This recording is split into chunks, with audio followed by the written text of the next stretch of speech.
Deus, que não seja o homem, mas o homem desapareça e o Senhor cresça.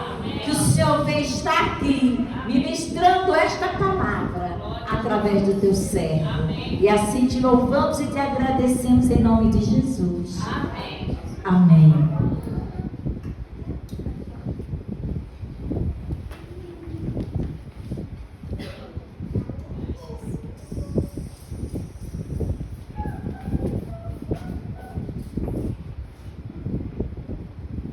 Salve, amada igreja, com a paz do Senhor Jesus. Podemos assentar.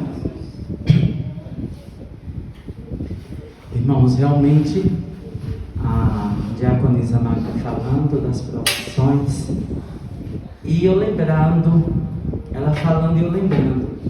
Quinta-feira eu lembro que eu saí da igreja, bem triste.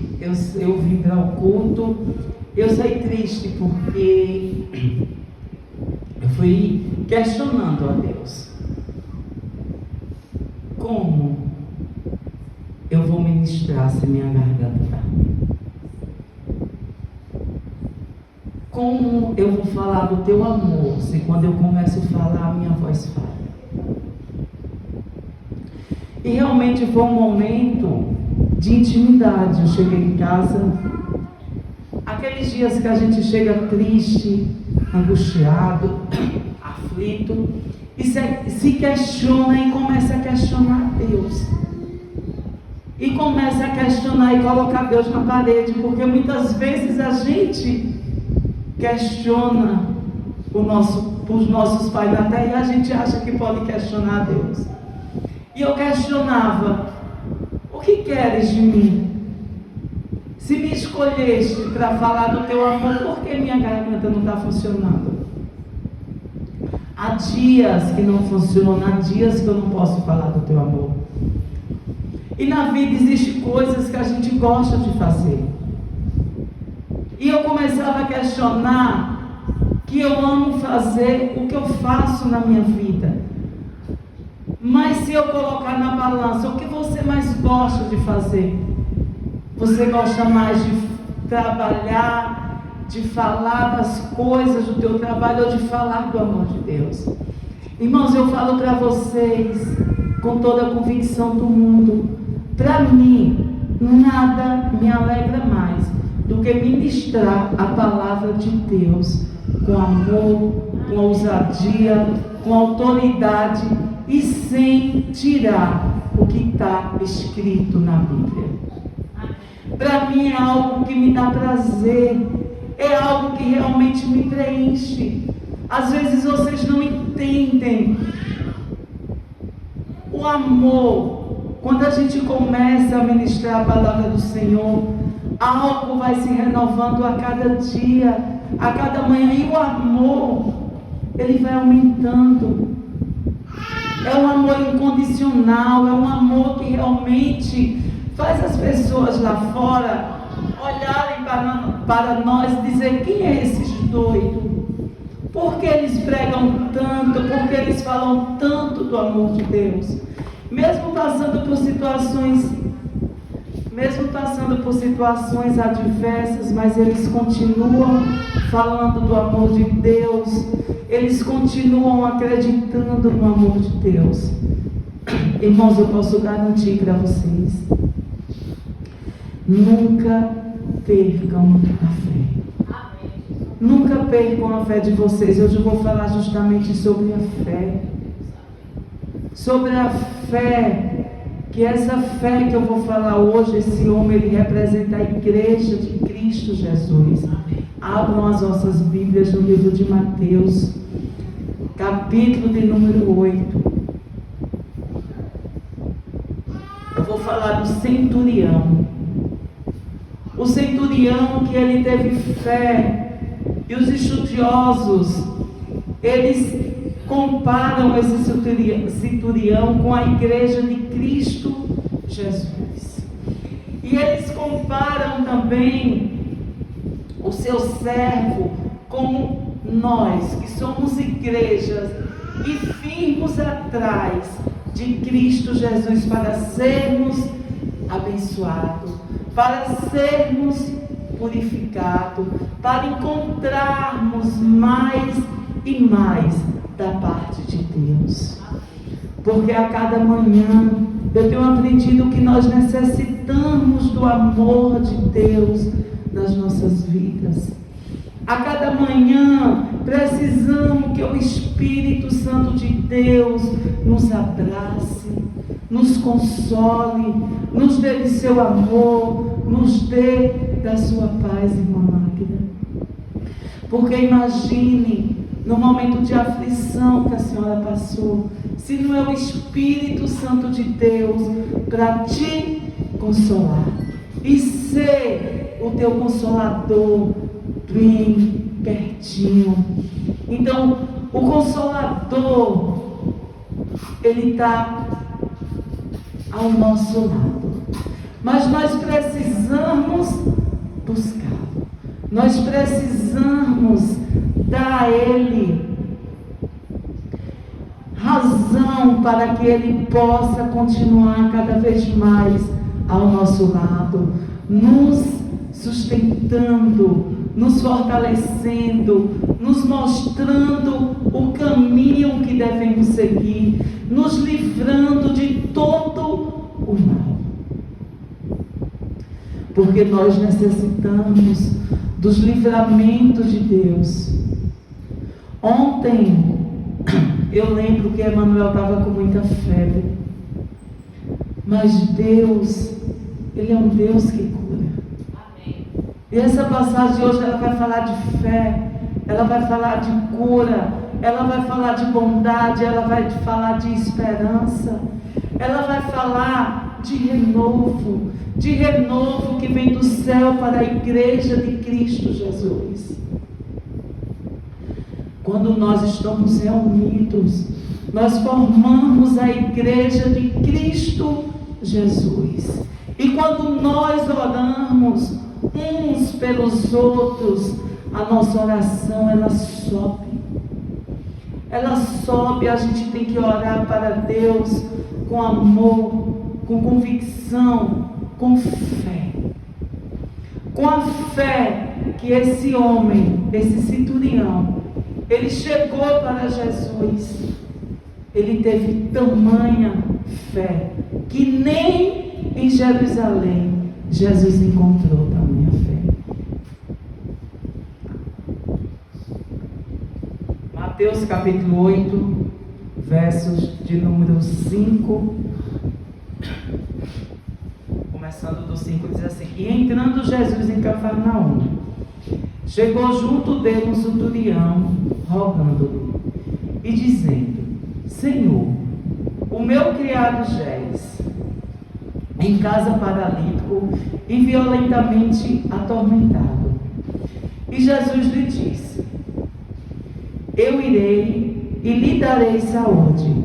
E o centurião, respondendo, disse-lhe: Senhor, não sou digno que entreis em minha casa. Então vocês vejam, aquele homem não achava que ele era digno que Jesus entrasse em sua casa.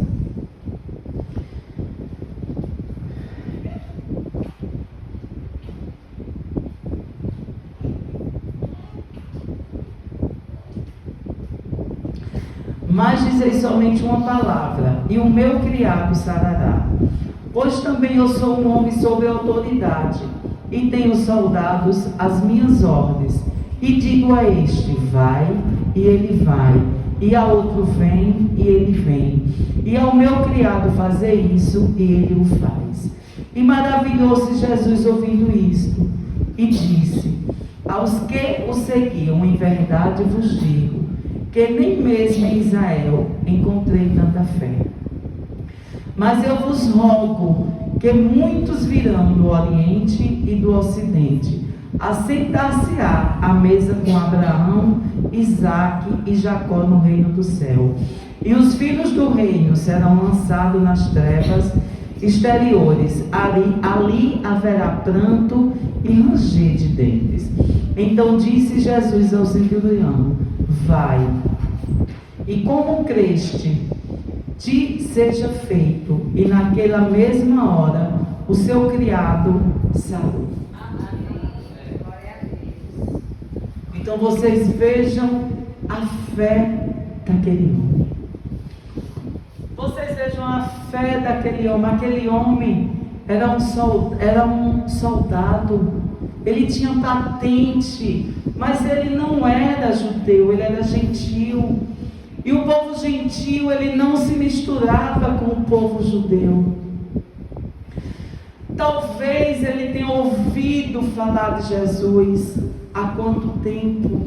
Na Bíblia não relata. Mas ele ouviu falar de Jesus e ele acreditou. Ele acreditou que Jesus poderia curar aquele seu servo.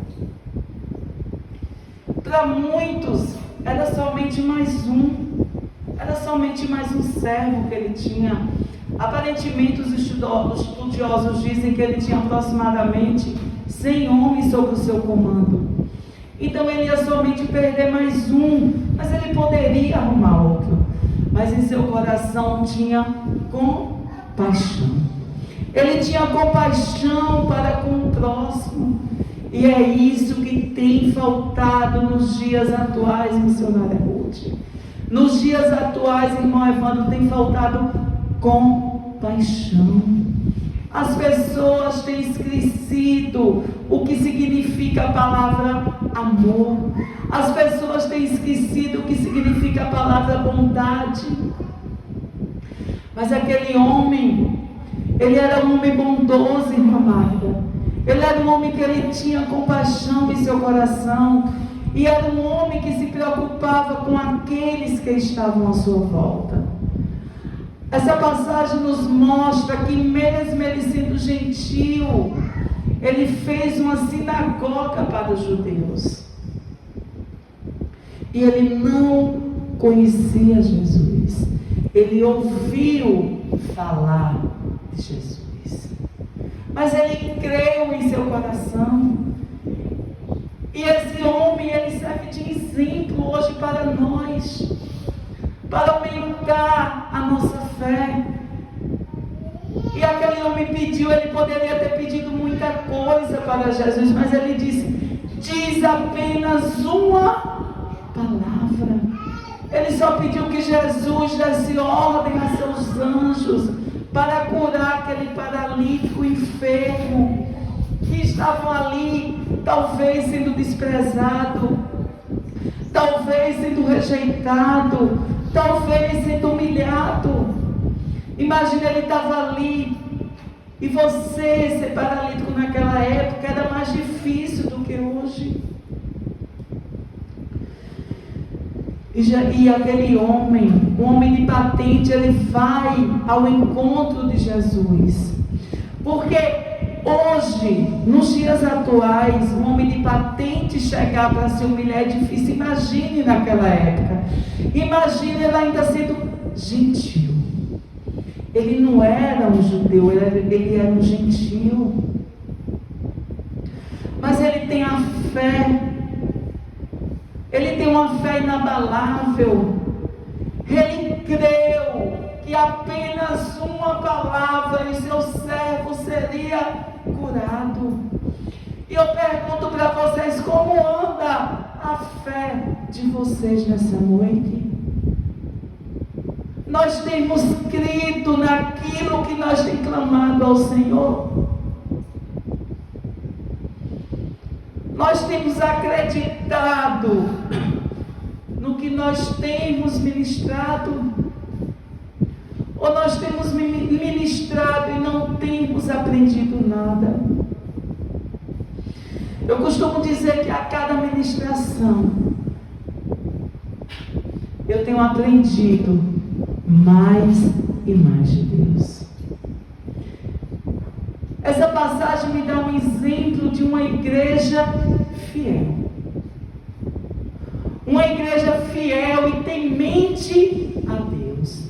Quando a igreja é fiel e temente a Deus, a gente vê milagres, a gente vê resposta dos céus. Porque cada um que está aqui vem em busca de algo da parte do Senhor.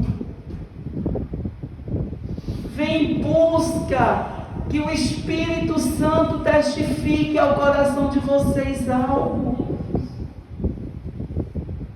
Pelas minhas palavras, o Espírito não vai tocar no coração de vocês, mas pelas palavras da Bíblia Sagrada, o Espírito Santo vai tocar no coração de vocês e vai mostrar como vocês devem prosseguir, como vocês devem andar, o que tem atormentado a vida de cada um. Aquele homem, o tormento dele era uma paralisia. E o que tem paralisado a vida de vocês? Como tem sido a vida de vocês? A vida de vocês está paralisada. Vamos dar um freio.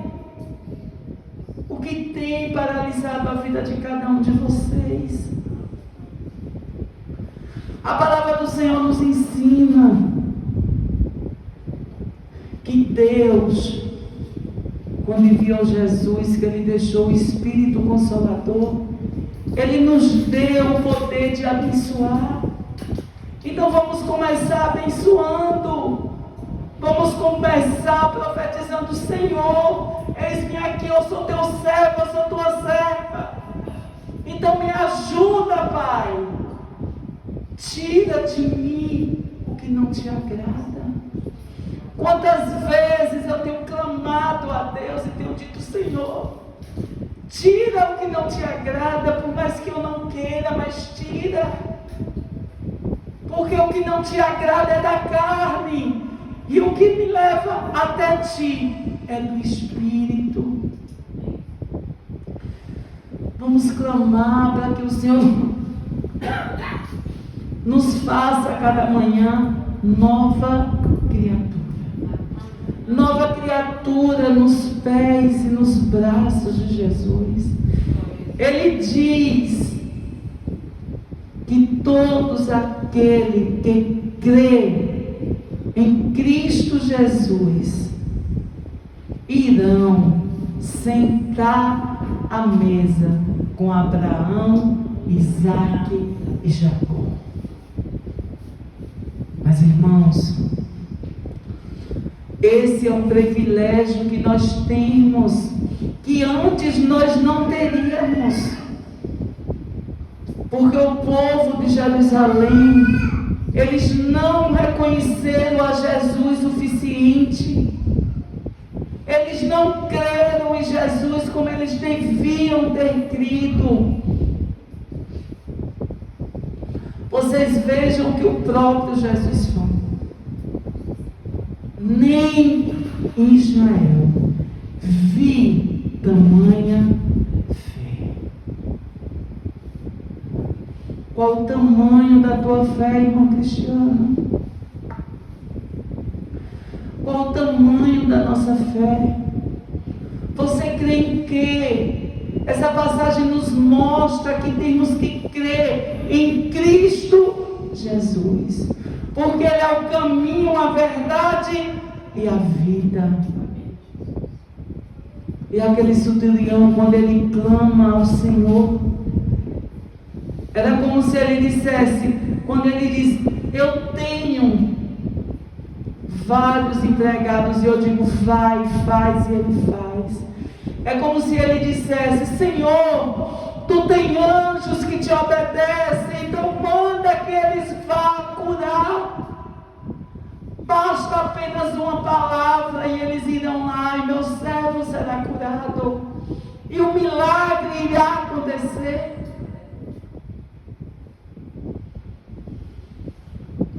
O pastor Alex ontem falou que muitas vezes as nossas bênçãos não chegam como nós estamos pedindo ao Senhor. Com a maneira que eu, você, estamos clamando ao Senhor. Nós temos nos prostrado de maneira correta. Esse homem, quando ele foi pedir, quando ele foi fazer a sua petição a Jesus, Ele foi pedir o pedido de maneira clara e objetiva. Ele não foi pedir arrodeando, vai. Ele disse, vai, apenas uma palavra e meu servo será curado. Então temos que ser claro e objetivo com Deus. Deus, vai, apenas o Senhor pode fazer isso. O Senhor sabe que com a força do meu braço, da minha mente, eu não consigo. Mas o Senhor é o Deus que tudo pode. A tua palavra nos ensina todo dia a termos fé. E como a minha fé será aguçada se eu tenho te clamado e o Senhor não tem me atendido.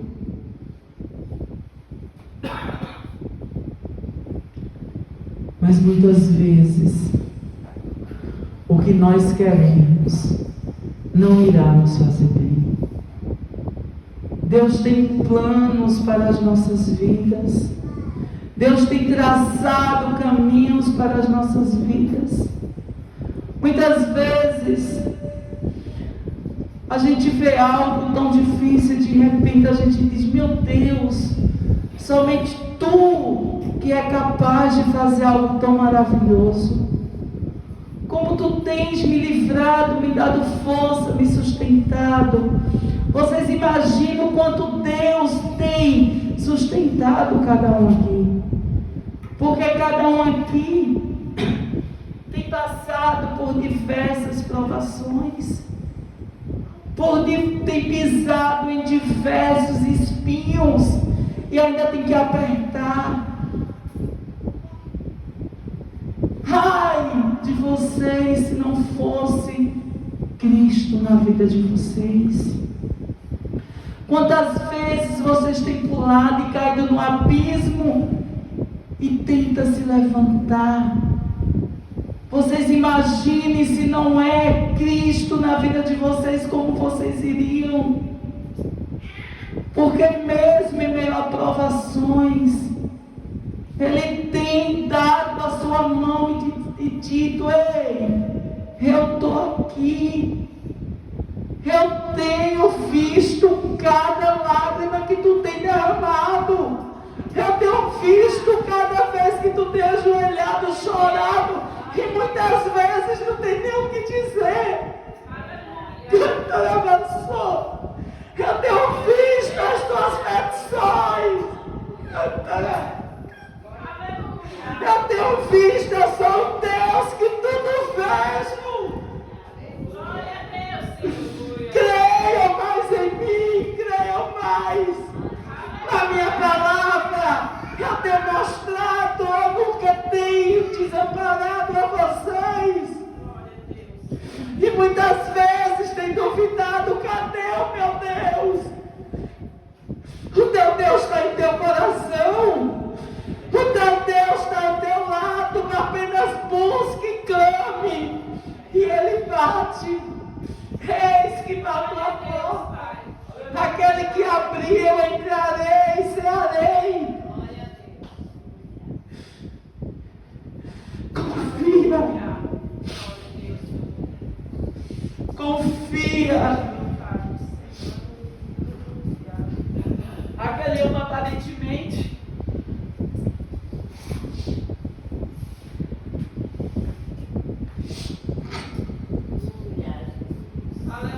era um homem acostumado a mandar.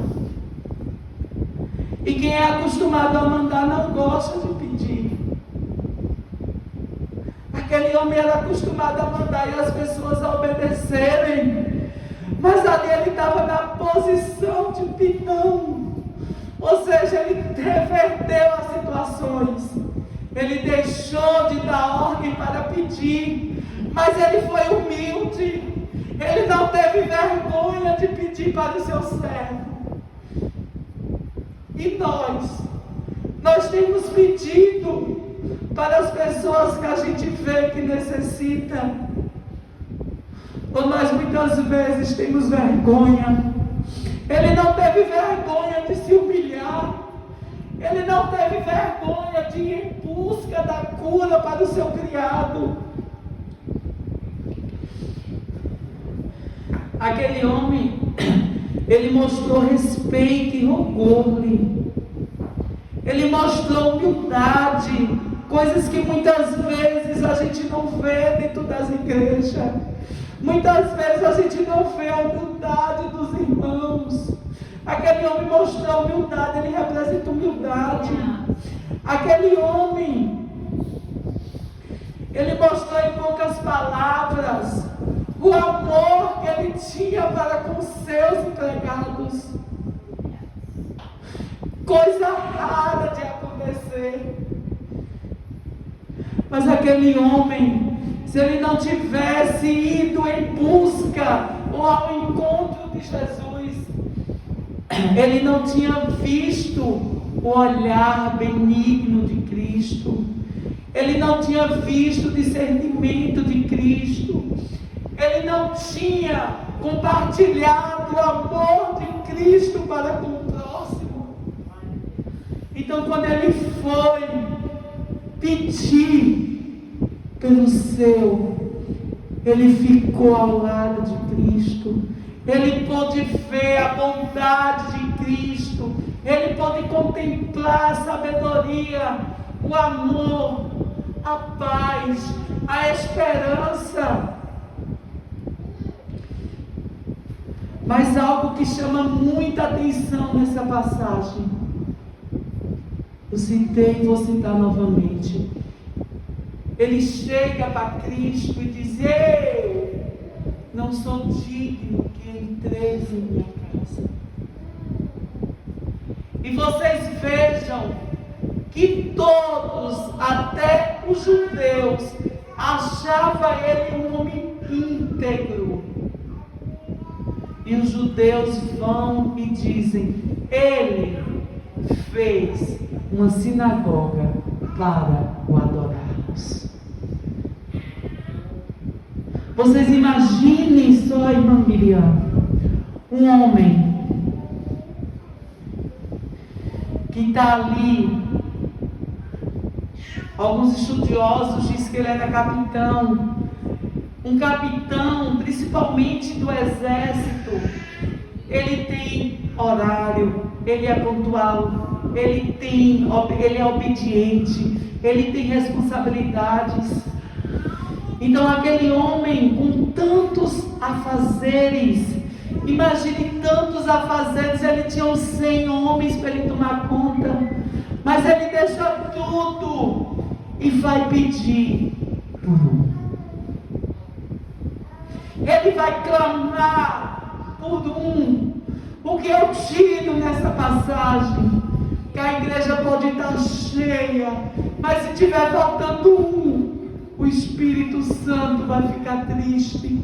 Porque esse um, nós como liderança, como irmãos, esquecemos. E nós não podemos esquecer de nenhum, porque não há alma mais importante do que outra. Todos nós somos iguais para Cristo Jesus. Emanuel, prepara o novo deserto. Miriam Macau, né? Então, meus irmãos, cada um de nós somos importantes para com Deus. Ele nos ama de tal maneira. Tem um versículo aqui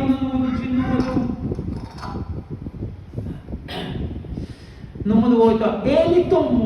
Jesus tomou sobre si todas as nossas enfermidades e levou as nossas doenças. Então veja que amor tão grande é esse. Ele não pegou metade das nossas enfermidades. A Bíblia diz que ele pegou, levou sobre si todas as nossas enfermidades. Isso se resume em amor. Isso se resume no amor de Deus para conosco. Irmãos, eu sei, mas eu consegui. Eu sei que às vezes a gente olha para um lado, a gente olha para o outro,